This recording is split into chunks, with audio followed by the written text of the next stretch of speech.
మేషరాశి వారికి ఈ నెల ఈ 10 రోజుల్లో మీకు జరిగేది తెలిస్తే ఖచ్చితంగా ఆశ్చర్యపోతారు. ఈ వీడియో గనక మీరు వినకపోతే విలువైనటువంటి సమాచారాన్ని మీరు కోల్పోతారు. ఎంతో నష్టపోయే అవకాశాలు కూడా ఉన్నాయి కనుక ఈ వీడియోని ఎక్కడ కూడా స్కిప్ చేయకుండా చివరి వరకు వినండి. అలాగే ఒక లైక్ ఇచ్చి సపోర్ట్ చేయండి. మేషరాశి వారి ఇంట్లో ఏంటంటే రహస్యంగా ఈ దైవం తిరుగుతుందండి. ఈ మధ్య చాలా వరకు కూడా సమస్యలు అనేవి ఎక్కువగా అయ్యాయి. కాకపోతే మీరేంటంటే ఆ సమస్యల వల్ల సతమతమైపోతూ అసలు దేవుడు ఉన్నాడా లేదా, మా మీద ఎందుకు ఈ రకంగా కక్ష కట్టావు, మాకెందుకు ఈ రకంగా సమస్యలు అనేవి సృష్టిస్తున్నావు, మనశ్శాంతి అనేది కూడా కరువైపోయింది, మాకు డబ్బు విషయం తర్వాత అంటే ఈ మధ్య తరచుగా అనారోగ్య సమస్యలు, మనశ్శాంతి లేకపోవడం అనేది చాలా వరకు కూడా సమస్యలు అనేవి ఎదురవుతున్నాయన్నమాట. ఆ సమస్యలు ఎదురైనప్పుడు మీరు ఒంటరిగా కూర్చుని ఏడ్చిన సందర్భాలు కూడా చాలాసార్లు ఉన్నాయి. అంటే మీలో మీరు దాచుకోలేక, ఇంట్లో వ్యక్తులకైనా సరే ఎవరికి చెప్పుకోలేక, బయట వాళ్ళకి చెప్పుకోలేక మీలో మీరేంటంటే చాలా వరకు కూడా కుమిలిపోయారు. ఒంటరిగా కూర్చుని ఏడ్చి అసలు ఏమైంది, నువ్వున్నావా, నువ్వు ఉంటే ఎందుకు ఈ రకంగా చేస్తున్నావు అని చెప్పి మీరు అనుకుని ఏడ్చినటువంటి సందర్భాలు చాలా ఉన్నాయి. మీ జీవితంలో అది చిన్నతనంలో కానివ్వండి, ఈ మధ్య మీకు ఇంకా ఎక్కువయ్యాయి సమస్యలు. అంటే తెలిసి తెలియని వయసులో సమస్యలు వస్తే అది పెద్ద విషయం కాదండి. ఆడేపాడే వయసులో సమస్యలు వచ్చినప్పుడు అది మనం మనసుకు తీసుకోలేము, మన మనసుకు అర్థం కాదు. కానీ మంచి చెడు అర్థమయ్యి ఒక వయసుకు వచ్చి లోక జ్ఞానం ఏంటి, మంచి ఏంటి, చెడేంటో అని అర్థమైనటువంటి మనుషులకి ఏంటంటే మనసే ఒక శత్రువులాగా మారుతుందన్నమాట. మనసు అనేది మనిషికి నిజంగా చెప్పాలంటే దేవుడిచ్చినటువంటి ఒక శాపం అని చెప్పుకోవచ్చు అనమాట. ఎందుకంటే మనసు లేని మనుషులు, మంచి చెడు ఆలోచన, విచక్షణ, జ్ఞానం లేకుండా లేని మనుషులు చాలా ప్రశాంతంగా బ్రతుకుతున్నారండి. భూమి మీద అలా ఎంతోమంది ఉంటున్నారు. కానీ మనసు పెట్టి ఆలోచించి మంచి ఏంటి, చెడేంటి, ప్రతి విషయాన్ని కూడా మనసుకు తీసుకొని నా అనుకునే మనుషులు ఎన్ని రకాలుగా కష్టాలు పడేవాళ్ళు, బాధలు పడేవాళ్ళు ఏంటంటే ఏ రోజు కూడా మనశ్శాంతి అనేది ఉండదన్నమాట. కాబట్టి ఒక మాటలో చెప్పాలంటే మనిషికి నిజమైనటువంటి శత్రువు ఏంటి అంటే మనసే. మనసు లేని మనుషులే హ్యాపీగా బతుకుతున్నారు ఈ రోజుల్లో. అలాగేంటంటే ఈ మేషరాశి వారికి చాలా వరకు కూడా ఈ మనస్సాక్షికి సంబంధించి ఎన్నో రకాలైనటువంటి బాధలు కుటుంబంలో జరిగేవి. ఏదైనా సరే కొన్ని వాళ్ళు తట్టుకోలేని విషయాలు అనేవి వాళ్ళకి చాలా జరిగాయి అన్నమాట. అలాంటి వాటి నుంచి బయటపడాలని ఎన్నో రకాలుగా ప్రయత్నాలు చేస్తున్నారు, కానీ అర్థం కావట్లేదు. కానీ మీ ఇంట్లోనే రహస్యంగా ఈ దైవం తిరుగుతుంది. ఆ దైవాన్ని మీరు గుర్తించగలిగినట్లయితే మాత్రం మీ సమస్యలన్నీ కూడా పూర్తిగా తొలగిపోతాయన్నమాట. అలాగే ఈ 10 రోజుల్లో కూడా మీరు చాలా బిజీగా ఉంటారండి. అలాగే మీ ఇంట్లో తిరిగేటటువంటి ఆ దైవం గురించి కూడా మరిన్ని విషయాలు తెలుసుకుంటారు. ఇక ఈ మేషరాశి వారి విషయానికి వస్తేనండి, మీరు బాగా బిజీగా ఉంటారన్నమాట. పెండింగ్ పనులు కూడా వీరి నెత్తి మీద పడే అవకాశం అనేది ఉంటుందన్నమాట. అంటే వీరికి ఇప్పుడు ప్రస్తుతానికి వాతావరణం ఎలా ఉంటుందంటే ఎక్కడో అంటే మనశ్శాంతిగా పనులైతే చేసుకుంటున్నారు, కానీ లోపల అక్కడ ఒక పీకులాట, ఏదో భయము, బాధ అనేది వీరిని వెంటబడుతూ వేధిస్తూ ఉన్నాయన్నమాట. పనులైతే చేస్తున్నారు, కానీ లోపల ఒక ఉత్సాహము, ఆశ ఇలాంటివైతే లేవన్నమాట. ఏదో చేయాలి కాబట్టి చేస్తున్నారు, ఆ రోజు అలా గడవాలి కాబట్టి గడుస్తుందన్నమాట. అలా వీరికి ఏంటంటే జీవితంలో చాలా వరకు కూడా మానసికంగా ఎక్కువగా దెబ్బతిన్నారని చెప్పుకోవచ్చు అనమాట. అందుకే ఎప్పుడైనా సరే మనిషికి జీవితంలో డబ్బు కన్నా ముఖ్యమైనది ఏంటంటే మనశ్శాంతి. అలాంటి మనశ్శాంతిని ఎవరన్నా అమ్మలేరు, మనము కొనుక్కోలేమన్నమాట. అలాంటి సమస్యలన్నింటి నుంచి కూడా బయటపడడం కోసమే మీ ఇంట్లో రహస్యంగా ఈ దైవం అనేది తిరుగుతూ ఉందన్నమాట. మీరు చేసినటువంటి పూజలు ఫలించి మీకున్నటువంటి సమస్యలన్నీ కూడా ఇవాల్టి రోజున తీయడానికి ఆ దైవం ముందుకొచ్చింది. ఆ దైవానికి కాకపోతే మీరు పట్టించుకోకుండా మీరు ఇదివరకు దైవాన్ని ఎక్కువగా స్మరించుకునే వాళ్ళు ఈ మధ్య ఏంటంటే దైవాన్ని పక్కన పెట్టేసి మీ సమస్యల లోకంలో మీరు పడిపోయారన్నమాట. అంటే ఏదైనా సరే ఏదైనా వస్తువును మనం పోగొట్టుకుంటేనే కదా అక్కడే వెతకాలి, అక్కడ కాకుండా వేరే ఎక్కడ వెతికినా కూడా మనకి దొరకదనమాట. అలాగే మీరేంటంటే దైవాన్ని తలుచుకున్నప్పుడు మీ దగ్గరికి ఎలాంటి సమస్యలు రావు. ఈ మధ్య ఏంటంటే మీ సమస్యల లోకంలో మీరు పడిపోయి దైవాన్ని వెనికేశారు. అలాగే ఈ దైవం ఏంటంటే ప్రత్యేకంగా మీ ఇంట్లో తిరుగుతుంది. మీరు ప్రత్యేకంగా ఈ దైవాన్ని గుర్తించగలిగినప్పుడు ఈ సమస్యలన్నీ కూడా పక్కకు పారిపోయే అవకాశం అనేది ఉంటుందన్నమాట. ఎందుకంటే అంత శక్తివంతమైనటువంటి దైవం ఈ దైవం. ఇక ఈ 10 రోజుల్లో కూడా మీరు ఏదైనా దేవాలయాలు సందర్శించేటటువంటి అవకాశాలు అయితే కనిపిస్తున్నాయి. కానీ మీరు సందర్శించే అవకాశం ఉన్నా లేకపోయినా మీరు ప్రత్యేకంగా దేవాలయానికి వెళ్ళి దేవుడికి కాస్త పూజ చేసుకోవడం, కాస్త కొబ్బరికాయ కొట్టుకోవడము, కాస్త ప్రదక్షిణలు చేసి రావడము ఇలాంటివి చేయండి.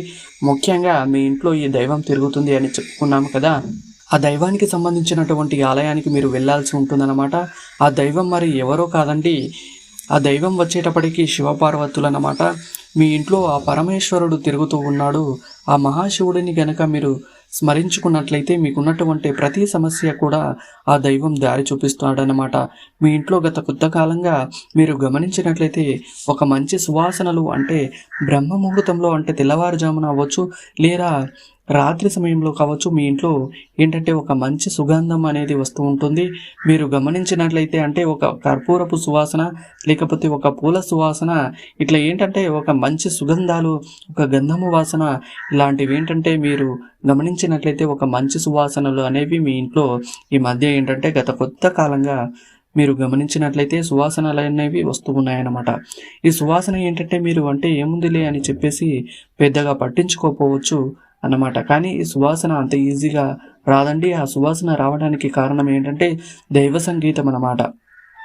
దైవం ఇంట్లో తిరుగుతున్నప్పుడు మాత్రమే మీకు అలాంటి సువాసనలు అనేవి వస్తూ ఉంటాయన్నమాట. అంటే మీరు పూజ చేసేటప్పుడు ఏదైనా ఒక పుష్పం లాంటిది, పువ్వు లాంటిది కింద పడడం అవ్వచ్చు, లేదా ఒక గంట సౌండ్ లాంటిది, ఇట్లాంటివి ఏంటంటే ఒక మంచి సువాసనలు ఇలాంటివి రావడం ఈ మధ్య మీరు గమనించుకోండి. కావాలంటే మీకు అర్థమవుతుందన్నమాట. అలాగే దేవుడి యొక్క పటాలు కూడా కొంచెం కదిలినట్లుగా ఉంటాయి అన్నమాట. అంటే మీరు పెట్టినట్లుగా కాకుండా కొంచెం అటు ఇటుగా కదిలినట్లుగా ఉంటాయన్నమాట. అలాంటి కొన్ని సంకేతాలు మీకు కనిపిస్తూ ఉంటున్నాయి. కాకపోతే మీరేంటంటే పెద్దగా పట్టించుకోవడం లేదు.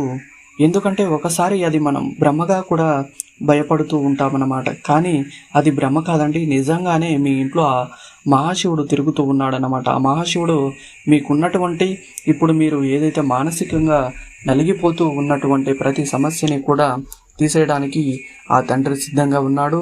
అలాగా మీకున్నటువంటి ప్రతి కష్టము నష్టము కూడా అంటే మీరు దైవాన్ని నిందించినటువంటి సందర్భాలు, ఎందుకంటే అది మానవులుగా మీ తప్పు లేదండి. సమస్యలు ఏంటంటే ఒకసారిగా ఒక సమాధానం లేనటువంటి సమస్యలు మన జీవితంలోకి వచ్చినప్పుడు మనం తట్టుకోలేకపోయినప్పుడు ఎవరేమైనా సరే ఒక్కొక్కసారి దైవాన్ని నిందించాల్సి వస్తుంది, సందర్భాలు అనేవి వస్తాయన్నమాట. అందులో ప్రత్యేకించి మీ తప్పు ఏమీ లేదన్నమాట.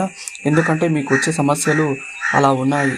అవి ఆర్థికంగా కావచ్చు, కుటుంబ పరంగా కావచ్చు, అనారోగ్యపరంగా కావచ్చు, మానసికంగా కావచ్చు, ఇలా ఏదైనా కానివ్వండి.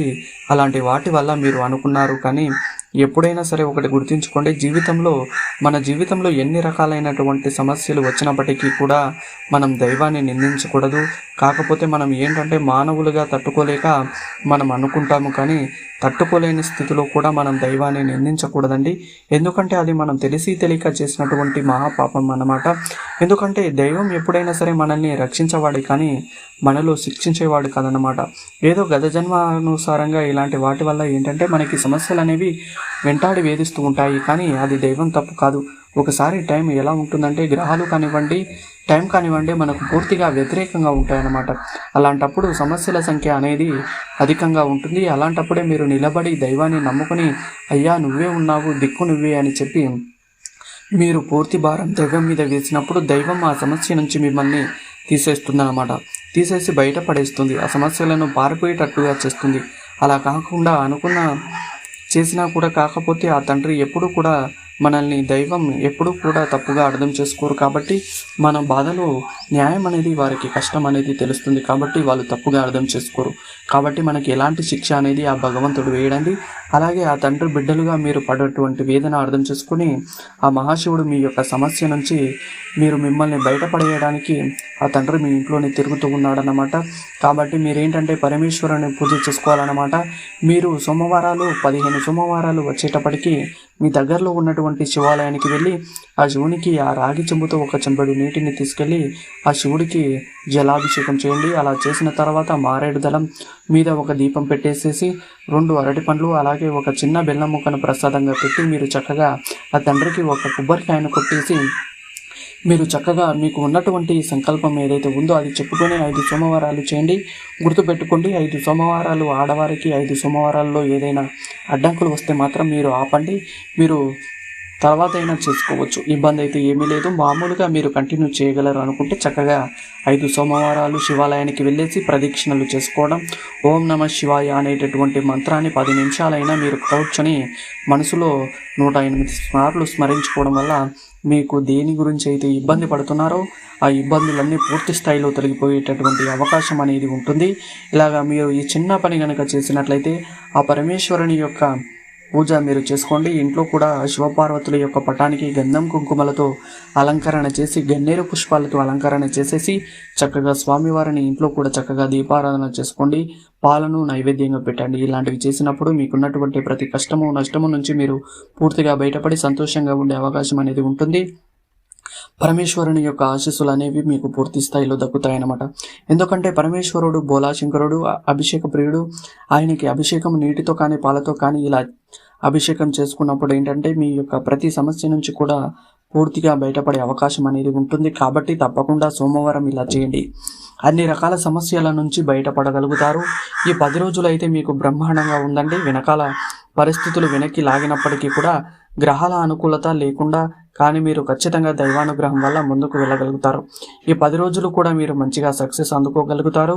ధనం అనేది చేతికి అందుతుంది. కష్టానికి సరిపోయేటటువంటి సంపాదన చూసి సంతోషపడే అవకాశం అనేది ఉంటుంది. అలాగే పెండింగ్ పనులు కూడా చక్కగా పూర్తి చేసుకుంటారు. మీకు అన్నీ కూడా అనుకూలంగా మార్చుకోవడానికి దైవం సిద్ధంగా ఉందన్నమాట. కాబట్టి మీరు చక్కగా ఉదయాన్నే లేచి చక్కగా దైవనామస్మరణ చేసుకోవడం, ఓం నమ శివాయ అనే మంత్రాన్ని చదువుకోవడము, ఇలాంటివి చేసుకుంటూ మీ పనుల్లో మీరు ముందుకు వెళ్ళండి. ఆ దైవం మీకు కొత్త ఉత్సాహాన్ని, కొత్త శక్తిని మీకు అందజేసి ఈ పనులన్నీ కూడా సక్రమంగా సవ్యంగా జరిగేలా చేయడానికి ఆ దైవం తోడుగా ఉంటుందన్నమాట. పెండింగ్ పనులు అనేది ఉన్నా పూర్తవుతాయి. మీకు రావాల్సినటువంటి ధనం కూడా చేతికి అందుతుంది. అలాగే మీరేంటంటే కాస్త ఇంటిని వాకిల్ని కూడా శుచిగా శుభ్రంగా ఉంచుకోండి. సాయంత్రం సంధ్యా సమయంలో కానివ్వండి లేదా ఉదయం సమయంలో కానివ్వండి, ప్రతిరోజు కూడా మీకు చేతనైనంత వరకు దైవారాధన చేస్తూ ఉండండి. మీకు శివాలయం అందుబాటులో లేకపోతే మీరు ఇంట్లోనైనా సరే ఆ తండ్రి శివపార్వతులకు చక్కగా ఇంట్లోనైనా పూజ చేసుకోవచ్చు. ఇందాక మనం చెప్పిన నియమాలను పాటిస్తూ చక్కగా నియమాలతో మాత్రమే మీరు చేయాల్సి ఉంటుందన్నమాట. అలాగే మీరేంటంటే చాలా వరకు కూడా మీకు గతంలో పోల్చుకుంటే ఆర్థిక సమస్యలు కూడా మెరుగుపడ్డాయి. అప్పటి నుంచి కూడా పూర్తి స్థాయిలో బయటపడే అవకాశం అనేది ఉంటుంది. మీరు నూతనంగా ఏదైనా కొనుగోలు చేసే అవకాశాలు కూడా పుష్కలంగా ఉన్నాయండి. మేషరాశి వారు బంగారాన్ని కొనుగోలు చేసే అవకాశం కూడా పుష్కలంగా కనిపిస్తుందన్నమాట. మీకున్నటువంటి మంచి మనస్తత్వం, కష్టపడే మనస్తత్వం, అలాగే మీకున్నటువంటి తెలివితేటలు, మీరు పడినటువంటి కష్టాలకు మీరు ఎవరికీ కూడా చెడు చేయకూడదు అన్నటువంటి మీకు సంకల్పానికి మీకు దైవం అనేది ఎప్పుడు కూడా తోడుగా ఉంటారు.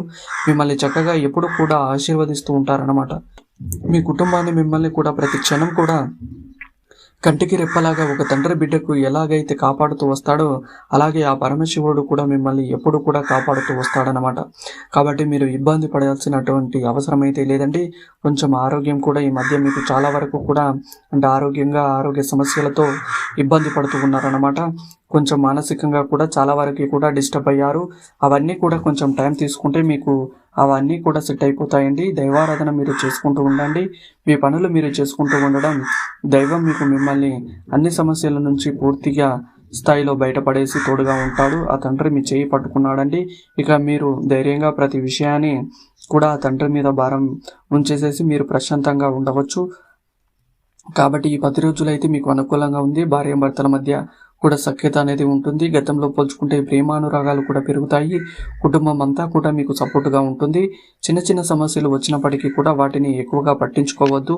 తేలికగా ఏది కూడా లాక్కోవద్దండి.